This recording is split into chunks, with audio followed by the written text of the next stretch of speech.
दोस्तों, target with PS Parihar channel में आपका स्वागत है। आइए शुरू करते हैं और देख लेते हैं कि आज के समाचार पत्रों में विद्यार्थी जीवन से संबंधित कौन कौन सी सूचनाएं हैं। तो वीडियो को जल्दी से लाइक कर दें, शेयर कर दें। जिन छात्रों ने चैनल को अभी भी सब्सक्राइब न किया हो तो जल्दी से सब्सक्राइब कर लें ताकि आप लोगों को इसी प्रकार की ऑथेंटिक अपडेट से सबसे पहले मिलती रहें। आज का वीडियो बहुत महत्वपूर्ण है और वीडियो को आप लोग लास्ट तक देखिएगा। सारी सूचनाएं आपके काम की हैं। आज के समाचार पत्रों में जो सबसे पहली सूचना है वो डीएलएड में एडमिशन को लेकर के है। लिखा हुआ है, डीएलएड प्रशिक्षण 2025 में प्रवेश के लिए ऑनलाइन काउंसलिंग 12 जनवरी से शुरू होगी। प्रदेश के 67 जिला शिक्षा एवं प्रशिक्षण संस्थान डाइट की 10,600 व 3,304 निजी व अल्पसंख्यक कॉलेजों की 2,28,900 कुल मिलाकर के 2,39,500 सीटों पर प्रवेश के लिए परीक्षा नियामक प्राधिकारी कार्यालय के रजिस्ट्रार ने बुधवार को काउंसलिंग का कार्यक्रम जारी कर दिया है। प्रवेश के लिए कुल 1,24,230 विद्यार्थियों ने ही आवेदन किया है। तो आवेदन किया है इतने लोगों ने और सीटें कितनी है? लगभग डबल। तो जो काउंसलिंग का कार्यक्रम जारी हुआ एडमिशन लेने के लिए, उसमें वही विद्यार्थी काउंसलिंग में भाग ले पाएंगे जिन्होंने आवेदन किया हो। लेकिन जो लोग सीधे एडमिशन लेना चाहते हैं डीएलएड में, जिन्होंने आवेदन नहीं किया है, क्योंकि बहुत सारे विद्यार्थी इंतजार कर रहे थे, वो आवेदन नहीं कर पाए हैं, उनके लिए यहाँ पर एक संस्था है, सैलिस क्लासेस कंसल्टेंसी। एडमिशन ओपन है बिना रजिस्ट्रेशन के भी। जो माइनॉरिटी कॉलेज को अधिकार मिला है कि माइनॉरिटी कॉलेज होते हैं वो सीधे एडमिशन ले सकते हैं। तो इन विद्यालयों में अगर आप लोग एडमिशन लेना है तो आप लोग सैलिस क्लासेस कंसल्टेंसी के थ्रू एडमिशन ले सकते हैं। बहुत सारी चीज़ें आप लोगों को अतिरिक्त में मिलेंगी। सैलिस क्लासेस कंसल्टेंसी के द्वारा आप लोगों को स्टडी मटेरियल दिया जाएगा और इनका जो एप्लीकेशन है वहाँ पर डीएलएड की जब आप एडमिशन ले लेंगे तो डीएलएड की क्लासेस चलती हैं, यानी कि पूरे साल ये आप लोगों को गाइड करेंगे किस तरीके से डीएलएड करना है, क्या चीज़ें हैं। और अधिक जानकारी के लिए यहाँ पर ये इनके कॉन्टैक्ट नंबर दिए हुए, आप लोग इनसे कॉन्टैक्ट कर सकते हैं 8004777875 और अगला नंबर है 6393300364 और दूसरा है 7752853025। अगली सूचना है असिस्टेंट प्रोफेसर भर्ती की। लिखा है कि एक अभ्यर्थी से 35 लाख रुपए में डील किया था। 35 लाख रुपए में शिक्षा सेवा चयन आयोग ने पेपर बेच दिए थे और इसी की वजह से चेयरमैन को हटाया गया था और कल परीक्षा को रद्द कर दिया गया। यहाँ पर लिखा असिस्टेंट प्रोफेसर भर्ती परीक्षा रद्द होने से जताई खुशी। मैंने कल वीडियो भी दिखाया था विद्यार्थियों का और विद्यार्थी कई दिनों से ये मांग भी कर रहे थे। लिखा, उच्चतर शिक्षा सेवा चयन आयोग द्वारा 16 और 17 जून 2025 को कराई गई असिस्टेंट प्रोफेसर भर्ती परीक्षा रद्द होने पर विभिन्न छात्र संगठनों ने खुशी जताई है और उन्होंने इस संघर्ष की जीत करार दिया है। आयशा ने असिस्टेंट प्रोफेसर भर्ती परीक्षा में हुई धांधली और भ्रष्टाचार में शामिल उच्च अधिकारियों समेत अन्य दोषियों के खिलाफ कार्रवाई की मांग करते हुए पारदर्शी तरीके से परीक्षा कराए जाने की बात रखी थी। यहाँ पर बहुत सारी चीजें हुई थी। सीरियल से लोग पास हो गए थे। आयोग का कर्मचारी पहले गिरफ्तार हो चुका था। आउटसोर्सिंग का कल भी पेपर में लिखा हुआ था, ऑनलाइन पेपर में, कि कल भी बहुत सारी गिरफ्तारियां हुई हैं।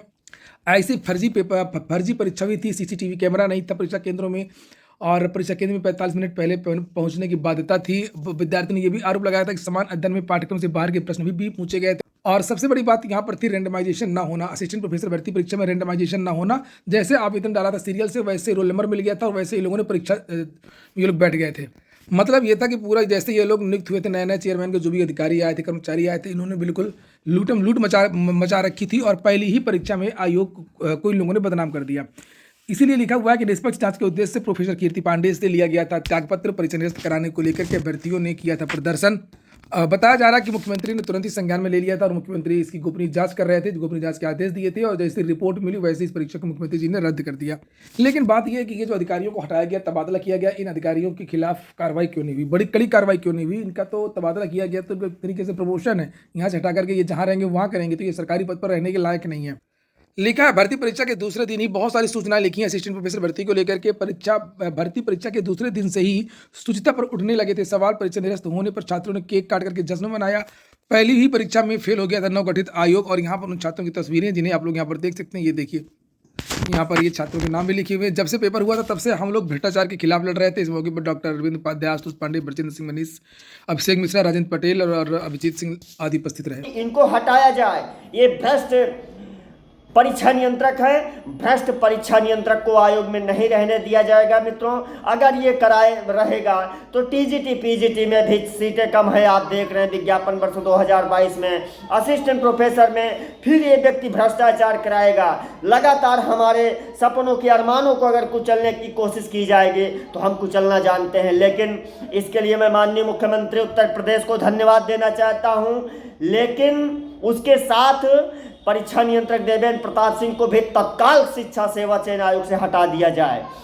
और ये इस वीडियो को जोरदार तरीके से शेयर करिए ताकि यह आवाज़ माननीय मुख्यमंत्री उत्तर प्रदेश तक जाए कि हाँ, परीक्षा नियंत्रक के द्वारा, क्योंकि मोहन सिंह रावत हायर एजुकेशन के रिटायर्ड कर्मचारी को किसने आयोग में बुला करके उस व्यक्ति से जो लोग गिरफ्तार हुए हैं उनको भी आप लोग देख सकते हैं, उनकी तस्वीरें यहाँ पर दी हैं। एसटीएफ ने तत्कालीन आयोग के अध्यक्ष के गोपनीय सहायक महबूब अली, सहायक प्रोफेसर बैजनाथ पाल और उसके भाई विनय कुमार को गिरफ्तार किया था परीक्षा के समय ही। अगली सूचना है 18 को होगी सैनिक स्कूल प्रवेश परीक्षा। यूपी पुलिस में जो भर्ती चल रही है पुलिस कांस्टेबल की, उसको लेकर के भी जानकारी दी गई है। 32,679 पदों पर ये भर्ती आई है। उत्तर प्रदेश में त्रिस्तरीय पंचायत चुनाव टलने के आसार हैं। अभी तक समर्पित पिछड़ा वर्ग आयोग का गठन नहीं, आरक्षण की प्रक्रिया नहीं हुई। आरक्षण की वजह से अभी तक तो भर्तियां लटकती थीं और अब आरक्षण की वजह से चुनाव भी लटक रहे हैं। इसके बाद में अगली जो सूचना है वो एलटी ग्रेड की है और एलटी ग्रेड को लेकर के यहाँ पर जानकारी दी गई है कि आज एडमिट कार्ड जारी हो जाएंगे। प्रयागराज को छोड़ करके 26 जनपदों में होगी एलटी ग्रेड की परीक्षा। उत्तर प्रदेश लोक सेवा आयोग की 17 और 18 जनवरी को प्रस्तावित सहायक अध्यापक प्रशिक्षित स्नातक श्रेणी यानी कि एलटी ग्रेड भर्ती 2025 की प्रारंभिक परीक्षा के लिए प्रयागराज में केंद्र नहीं बनाया गया और बुधवार को आयोग ने पत्र जारी करके स्पष्ट किया गया। विद्यार्थियों को यही कहना था कि प्रयागराज में कुंभ मेला है और प्रयागराज में परीक्षा कराना बहुत मुश्किल है, अगर हो सके तो 2-3 दिन की परीक्षा टाल दिया जाए। लेकिन आयोग ने एक नया रास्ता निकाला कि प्रयागराज में परीक्षा नहीं होगी और ये परीक्षा अन्य जनपदों में होगी, 26 जनपदों में। सामाजिक विज्ञान वाले विद्यार्थियों के लिए यहाँ पर नोटिस में लिखा हुआ कि किस तरीके से आपको पेपर देना है। सामाजिक विज्ञान विषय की परीक्षा में 4 खंड रहते हैं, भूगोल, इतिहास, अर्थशास्त्र और नागरिक शास्त्र। प्रत्येक खंड में 60 प्रश्न है। आप लोगों ने वीडियो को लाइक तो किया नहीं होगा, सभी छात्रों को लाइक करना है और रोज लाइक करना है। ये मत सोचिए कि हमने कल ही लाइक किया था या हमने परसों लाइक किया था। अपनी आदत बना लीजिए, जिस तरीके से मेरी आदत है रोज वीडियो बनाने की सुबह सुबह। अभ्यर्थियों को 4 खंडों में से किन्हीं 2 खंड लेना, यानी कि या तो भूगोल इतिहास ले सकते हैं या इतिहास अर्थशास्त्र ले सकते हैं, भूगोल अर्थशास्त्र ले सकते हैं। इस तरीके से इन चारों में से 2 विषय आपको अपनी ओएमआर में भी टिक करना पड़ेगा कि हम कौन सा विषय ले रहे हैं। और वहीं पर नीचे लिखा इस विषय की परीक्षा के लिए ओएमआर सीट के पहले भाग में 1 से 30 तक समान अध्ययन होगा और उसके बाद में द्वितीय और तृतीय भाग में ऑप्शनल 1 और ऑप्शनल 2। उसके नीचे भूगोल, इतिहास, अर्थशास्त्र, नागरिक शास्त्र का उल्लेख किया गया है, तो उसको अच्छी तरीके से देख लें। एडिट जूनियर हाई स्कूल शिक्षक भर्ती की तरह फंसे नहीं। बस मैं तो हमेशा की तरह बस यही कहूँगा कि आप लोग जो है अपना देख लीजिए, जेब में कुछ होना नहीं चाहिए और कभी कभी कोई कागज़ वगैरह कुछ भी रह जाता है तो कुछ भी नहीं, इलेक्ट्रॉनिक डिवाइस वगैरह ना ले जाइए और बस आप पहले पहुँचिए। कम से कम 1.5 घंटा पहले आप वहाँ पर पहुँच जाइए, गेट के पास पहुँच जाइए, जो समय लिखा है उसके पहले पहुँच जाइए। चूँकि सर्दी का मौसम है, गाड़ी ट्रेन सब कुछ लेट हो रहा है, टेम्पो वाला लेट पहुँच रहा है। और याद रखिएगा कि जो ये नकल विरोधी जो कानून है ये लागू हो चुका है, तो कुछ ऐसी चीज़ भी ना करें क्लासरूम में। एलटी ग्रेड को लेकर के यहाँ पर कुछ और भी जानकारियाँ दी गई हैं। पेपर आपका पहले ये देख लीजिए किस किस विषय का पेपर है। 17 जनवरी को प्रथम सत्र में सामाजिक विज्ञान की परीक्षा, सबसे बड़ी परीक्षा होती है ये, जबकि द्वितीय सत्र में जीव विज्ञान की परीक्षा होगी। 18 जनवरी को प्रथम सत्र में अंग्रेजी विषय तथा द्वितीय सत्र में शारीरिक शिक्षा विषय की परीक्षा कराई जाएगी। प्रवेश पत्र आज अपलोड कर दिए जाएंगे और यहाँ पर एलटी को लेकर के निर्देश भी दिए। मुख्य सचिव ने लिखा अध्यापक भर्ती परीक्षा को नकल विहीन कराएं गोयल। ये देखिए सहायक अध्यापक के कुल 7,466 पदों पर भर्ती की परीक्षा 17, 18, 24 और 25 जनवरी को विभिन्न जनपदों में होगी। और वहीं पर अगली सूचना है सहायक अध्यापकों की। कॉलेजों में जो सहायक अध्यापक होते हैं अब उनका नाम बदला जा रहा है। सहायक अध्यापकों को जो ये टीजीटी और एलटी के जो भी अध्यापक होते हैं अब इनका नाम बदल जाएगा और इनका नाम हो जाएगा सहायक प्रवक्ता। देखिए सहायक अध्यापक भी कोई खराब शब्द नहीं है, अपने आप का लोग कमतर वाली बात नहीं है। चाहे वो प्राइमरी का शिक्षक हो, चाहे वो इंटर कॉलेज का शिक्षक हो, शिक्षक शब्द ही बहुत होता है, पर्याप्त होता है अपने यहाँ पे। जो मान सम्मान जो भी चीज़ें होती हैं और कुछ अपनी व्यक्तिगत चीज़ें भी होती हैं, यानी कि अपना व्यक्तित्व भी होता है। और ये जो पेशा है, पेशा ये है ही है आजकल, तो बुरा नहीं है सहायक अध्यापक। वैसे लिखा हुआ है कि अब सहायक प्रवक्ता कहा जाएगा, शिक्षक की जगह प्रवक्ता। तो चूँकि प्रवक्ता पहले कहते थे इंटर कॉलेज में जो कक्षा 11 और 12 को पढ़ाते थे उनको प्रवक्ता या लेक्चरर या पीजीटी इस तरीके से कहते थे। अब इनको सभी को जो है सहायक अध्यापक की जगह सब हो जाएंगे असिस्टेंट लेक्चरर, सबको कहा जाएगा सहायक प्रवक्ता। इस तरीके के नाम पहले भी बदले गए हैं। समूहगा में मायावती जब बसपा की गवर्नमेंट थी तब समूहगा और ग्रुप डी के जो भी नाम थे वो बदल दिए गए थे। उसके बाद में यूडीए एलडीए का नाम बदल करके आरओ एआरओ कर दिया, लोअर डिविजनल क्लर्क वगैरह असिस्टेंट। और अब लिखा कि अब ये नाम बदला जाएगा। लिखा सरकार उच्च प्राथमिक, ये देखिए उच्च माध्यमिक एवं इंटर कॉलेज के सहायक अध्यापकों के साथ साथ बेसिक व माध्यमिक के शिक्षणेतर कर्मचारियों की एक पुरानी मांग जल्द पूरा करने जा रही है।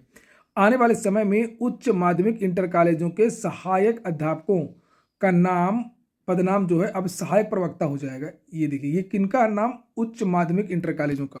तो वही बात लिखी है आगे भी, योगी सरकार अब उच्च माध्यमिक और इंटर कॉलेजों में अध्यापन करने वाले राजकीय सहायता प्राप्त अल्पसंख्यक विद्यालयों में कार्यरत लगभग 1.5 लाख सहायक अध्यापकों का पदनाम बदल करके अब सहायक प्रवक्ता करने पर सहमत हो गई है। तो लगभग 1.5 लाख जो शिक्षक हैं उनको ये फायदा हो।